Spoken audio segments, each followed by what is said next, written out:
alaykum hurmatli kuzatuvchilar. Keyingi obyektimizdan tugatib oldik. Bu obyektimiz Sumalardagi Gumbaz masjid o'rtasidagi ko'chada bo'ldi.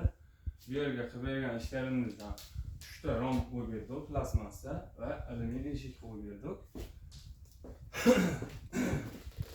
Xudo xohlasa juda chiroyli, sifatli bo'ldi. O'chirib yopilishlariga e'tibor berasizlar.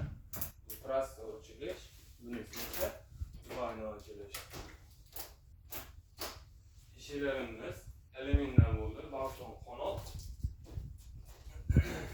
Eshiklarga esa komfort ruchkalardan qo'yib berdik. Romlarga esa rotko ruchkalardan qo'yib berdik. Penalarga e'tibor berasizlar. Penalarni ham bonusda qo'yib qo'yganmiz. Bunisi gulxoy bo'ldi. Ikkita chekkaga ochilish qilib berdik. Ve oyvon ekan, ustunlari bor. Endi Xudo xohlasa bitta xona sifatida foydalanishlarida.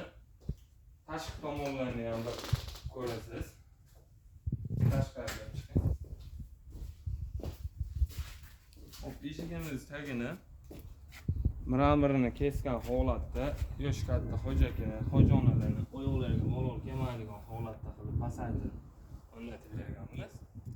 Va ustunlarni esa alkafonda cho'tkalar Xudo xohlasa juda chiroyli bo'ldi. Afishka qilib yopib berdik.